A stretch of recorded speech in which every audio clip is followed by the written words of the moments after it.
Did you know the actor who played Herman Munster was paid less than the foam rubber suit he wore?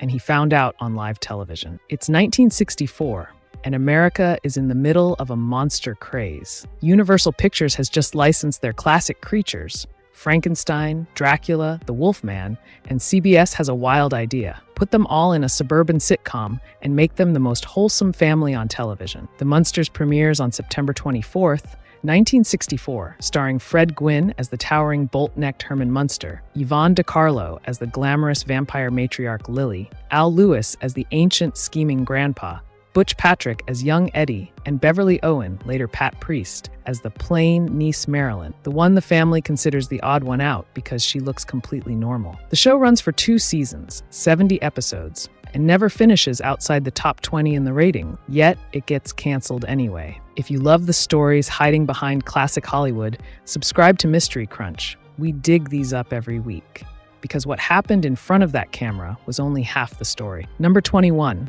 The show almost had a completely different monster family. Before a single frame of the Munsters was shot, CBS was developing 2 separate monster family pitches at the same time, and for a brief window, nobody knew which one would make it to air. The concept that eventually became the Munsters originated with writers Alan Burns and Chris Hayward, but the network was simultaneously fast-tracking the Addams family over at ABC, based on Charles Addams' New Yorker cartoons.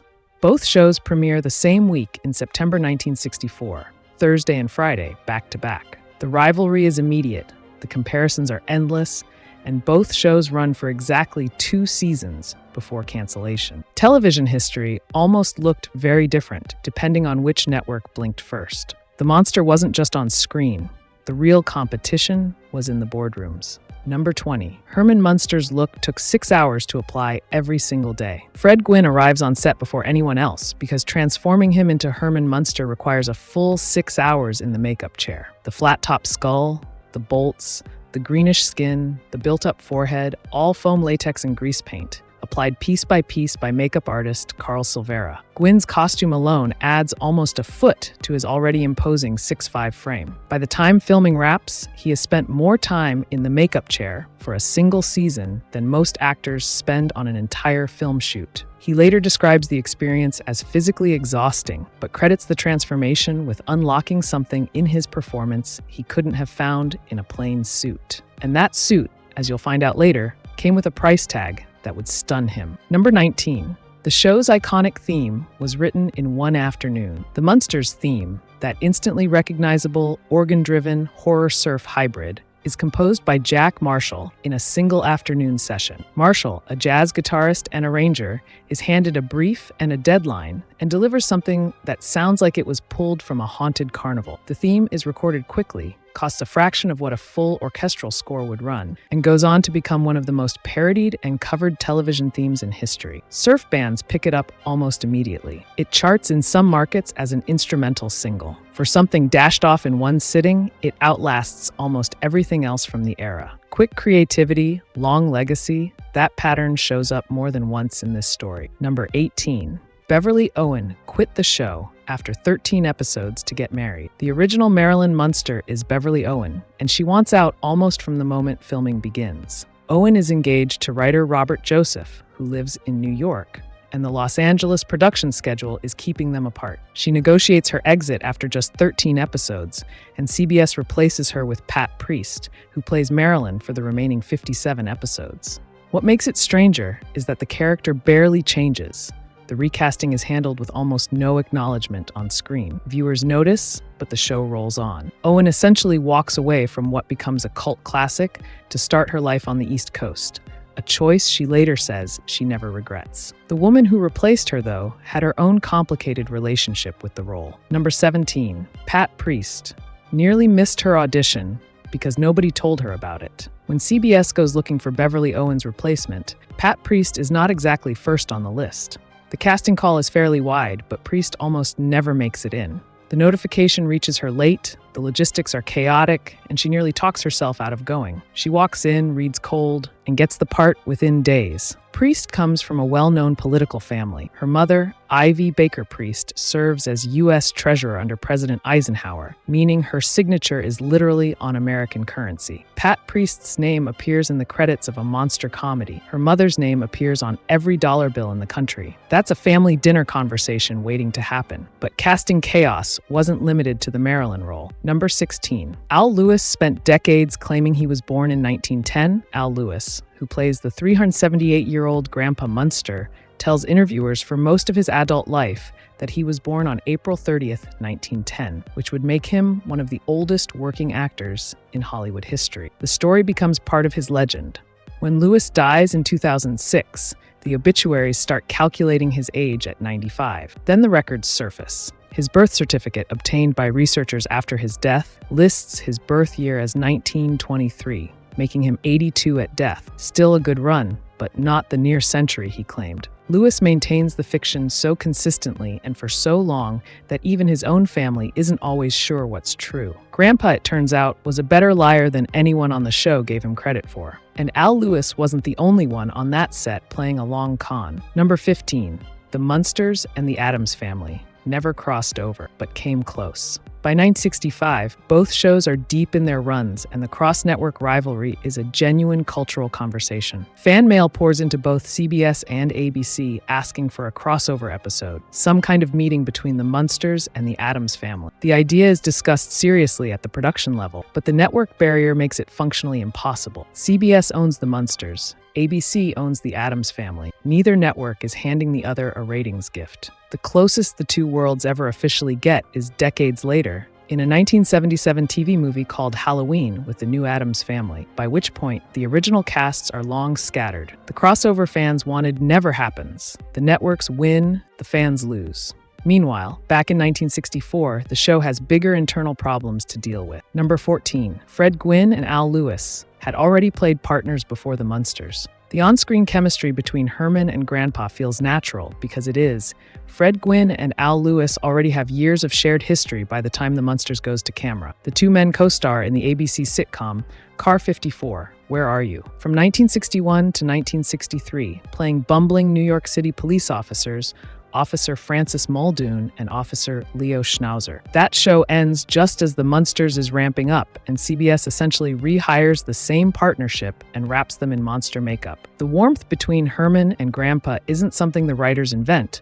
It's something Gwynne and Lewis carry in from 3 years of already working together, which makes what happens to their relationship off-camera even more surprising. Number 13. Gwynne and Lewis's off-screen friendship became complicated over royalty. For most of the show's run, Fred Gwynne and Al Lewis are genuinely close. But as the Munsters moves into syndication and the licensing money starts flowing, tensions develop. Both men feel they are not adequately compensated for the ongoing commercial use of their likenesses in merchandise, toys, models, and eventually Halloween costumes that sell by the million. The dispute isn't a screaming match. It's quieter and more corrosive than the kind of slow friction that comes from watching someone else profit from your face for decades. The two men reconcile before Gwynne's death in 1993, but people close to both describe the middle years as strained. Even monsters have to deal with contract lawyers. The money problems on the show go deeper than royalties, though. Number 12. The Munsters was filmed on the same Universal backlot as the original monster movies. The exterior of 1313 Mockingbird Lane, that glorious crumbling Victorian mansion, isn't a set built specifically for the show. Universal pulls it from their standing backlot, where the same basic structure has appeared in various forms in films going back to the 1930s. The crew dresses it with dead trees, cobwebs, and period details, but the bones of the house are older than television itself. Walking those exterior sets, the cast is literally standing in the shadow of the original Frankenstein and Dracula films that inspired their characters. It's accidental but perfect. The show's DNA runs all the way back to the monsters it's satirizing. And speaking of that satire, the network almost didn't get it. Number 11. CBS executives initially wanted the neighbors to be the funny ones. When CBS first reviews early scripts, a faction of network executives pushes back on the central comedic premise. The joke of the Munsters is that the family is completely normal in their own eyes. It's the ordinary neighbors and townspeople who overreact and flee in terror. Some executives want to flip this, make the Munsters aware of their strangeness, and play the comedy from embarrassment. The showrunners, Joe Connolly and Bob Mosher, veterans of Leave It to Beaver, push back hard. Their argument is that the show only works if the Munsters have total, unshakable dignity. They win the argument. That dignity is exactly what makes the show endure. Without it, it's just people screaming at a man in green makeup. Protecting that dignity sometimes meant fighting with the network on other fronts too. Number 10. The show was shot in black and white by choice, not budget. A persistent assumption about the Munsters is that it's shot in black and white because color television was too expensive in 1964. That's not quite the whole story. Color broadcasting exists and is in use. NBC is already pushing color aggressively. CBS makes the deliberate decision to keep the Munsters in black and white because the visual aesthetic serves the show. The gray tones, the shadows, the high contrast lighting, all of it is a direct homage to the universal monster films of the 1930s and 40s. Color, the producers argue, would make the monsters look campy rather than classically spooky. They're right. The one time the Munsters appear in color, the 1966 theatrical film Munster, Go Home, something ineffable is lost. The cameras saw everything except what was happening between the actors. Number 9. Yvonne Carlo almost didn't take the role because she considered it beneath her. By 1964, Yvonne Carlo has had a genuinely impressive film career. She's appeared opposite Burt Lancaster, Clark Gable, and Charlton Heston, and starred in Cecil B. DeMille's The Ten Commandments in 1956. When the offer for Lily Munster arrives, her initial reaction is that a monster makeup sitcom is a step backward. She has real reservations. What changes her mind is the quality of the scripts, and by multiple accounts, the reassurance that the show treats its characters with genuine respect. She takes the role and commits to it completely, and Lily Munster becomes, for an enormous number of viewers, her most beloved and enduring performance. Sometimes, the thing you almost turn down is the thing that defines you. Now, the fact about Fred Gwynne's salary. We promised you this one. Number 8. Fred Gwynne earned less per episode than the cost of his foam latex suit. Fred Gwynne's salary for the Munsters is a matter of some documented dispute, but what's clear is this. The foam, rubber, and latex required to build Herman Munster's head, bolts, and costume appliances for each season costs the production more per unit than Gwynne's per-episode acting fee. The suit is expensive, custom fabricated, and partially rebuilt across the production. Gwynne, despite being the top-billed lead of the series, is locked into a contract negotiated before the show demonstrates its ratings value. He learns the full picture of the production budget, including what the costume line items cost during a promotional appearance, which is, by multiple accounts, an uncomfortable moment for everyone in the room. He doesn't walk off. He's a professional, but he remembers it. And what happens when the show ends is in some ways just as rough. Number 7. The show is canceled, despite strong ratings, because CBS wanted the slot. Here's the part of the Munsters story that still stings for fans. The show is not canceled because people stop watching. In its second season, the Munsters consistently pulls solid numbers. Never a blockbuster, but reliably competitive. CBS cancels it in 1966 because the network is reorganizing its Thursday night lineup and needs the slot for programming it considers more demographically valuable. The decision has nothing to do with creative quality and everything to do with shifting advertiser priorities. Networks in the mid-60s are chasing younger, urban, college-educated viewers, and a monster family comedy doesn't fit the new pitch deck. 70 episodes. 2 seasons, a cultural institution, discontinued because of a spreadsheet. We're almost at the top, and the last few are the ones people never see coming. Number 6, Butch Patrick, Eddie Munster, had one of classic TV's roughest post-fame experience. Butch Patrick is 11 years old when the Munsters premieres and 13 when it ends. Growing up as Eddie Munster, the pointy-eared, werewolf-haired kid gives him early fame and then leaves him stranded in it. Through the 1970s and into the 1980s, Patrick struggles with substance abuse, a pattern he has spoken about openly and at length in interviews. The roles dry up. The residuals from a black and white syndication deal from the 1960s don't sustain a life. He does convention circuits, he does nostalgia appearances, and he does the difficult internal work of building a life after childhood celebrity. Patrick has been candid about his recovery, and he deserves credit for that candor. Child stardom in the 1960s had almost no support structures, and his story is not unique, just more honestly told than most. What happens to the man who played his father is its own kind of story. Number 5, Fred Gwynne walked away from Hollywood to paint and write children's books. After the Munsters, Fred Gwynne works steadily as a character actor. He's the judge in My Cousin Vinny, a role that earns him new admirers in 1992. But the real second act of his life happens off-screen. Gwynne is a talented visual artist and writer, and he publishes a series of children's books built around wordplay and illustrated with his own drawings. Titles like The King Who Reigned, A Chocolate Mousse for Dinner, and A Little Pigeon Toad become classroom staples. They are smart, funny, and deeply inventive. Exactly what you'd expect from a man who trained at Harvard and spent decades playing characters who were smarter than the rooms they walked into. He dies of pancreatic cancer in 1993 at age 66. The children's books stay in print, but the show's strangest legacy fact involves something that happens completely by accident. Number 4, the Munsters inadvertently launches the Halloween costume industry as we know it. Before the Munsters and its contemporary the Addams family, the market for mass-produced Halloween costumes is small, cheap, and mostly limited to basic witch and ghost designs sold in dime stores.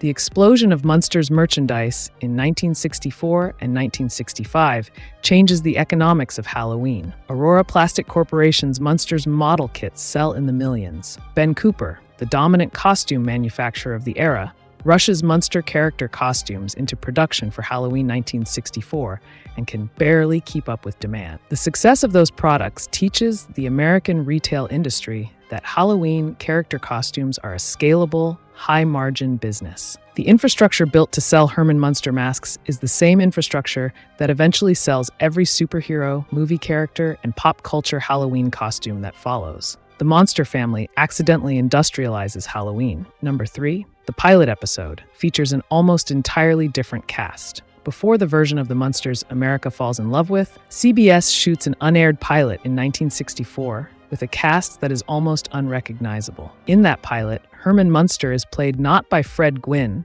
but by a different actor. Joan Marshall plays a female version of Grandpa's character, and the overall tone is darker and stranger than what eventually airs. The pilot is deemed too off-putting, the network orders significant retooling, and the entire cast is replaced except for Al Lewis, who survives the transition as Grandpa. The unaired pilot exists. It has been seen by researchers and television historians, and by all accounts, it feels like a completely different show wearing the same title. The Munsters, as the world knows it is, in essence, a reboot of a concept that failed in its first attempt. Number 2.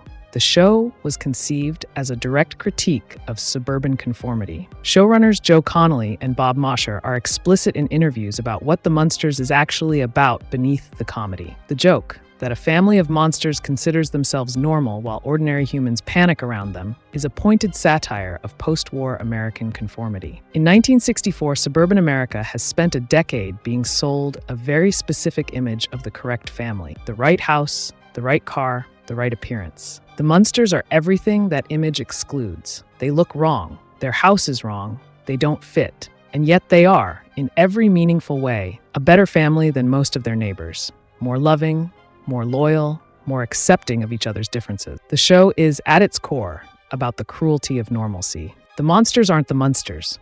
The monsters are the people who run from them. That reading makes the number 1 fact hit even harder. Number 1, Yvonne DiCarlo's personal life mirrored Lily Munster's themes in ways nobody planned. In 1955, Yvonne DiCarlo marries stuntman Robert Morgan. They have 2 sons. In 1961, 3 years before the Munsters premieres, Morgan is involved in a catastrophic on-set accident during the filming of How the West Was Won, in which a runaway train car strikes him, destroying his left leg and causing severe, permanent injuries. DiCarlo spends years managing his recovery while simultaneously rebuilding her career, and it is out of financial necessity as much as artistic desire that she takes the role of Lily Munster in 1964. She needs the steady paycheck. Lily Munster, the woman who loves a man the world considers a monster, who builds a home in a house others find terrifying, who holds her family together with absolute and unironic devotion, is, in ways DeCarlo never scripts and the writers never intend, a reflection of the life she is actually living. She is playing, without knowing it, a version of herself, a woman who sees past what the world finds frightening and loves what's underneath. Morgan eventually recovers enough to work again. DeCarlo never leaves. The character and the woman, it turns out, were cut from the same cloth. The Munsters runs for 2 seasons, airs 70 episodes, and never wins a single Emmy. And yet 60 years later, the image of Fred Gwynne in that flat-top skull and Yvonne DeCarlo in her vampire gown still means something to people who weren't alive when it aired. That's not nostalgia. That's a show that told the truth about something. The Munsters knew, before most of television caught up, that the scariest thing on the block isn't the family that looks different. It's the neighborhood that can't accept them. Subscribe to Mystery Crunch. We've got plenty more stories like this one. And if you want to go deeper on the other side of that 1964 rivalry, check out our video on the Addams family. That one is just as wild, and the behind-the-scenes story is something else entirely.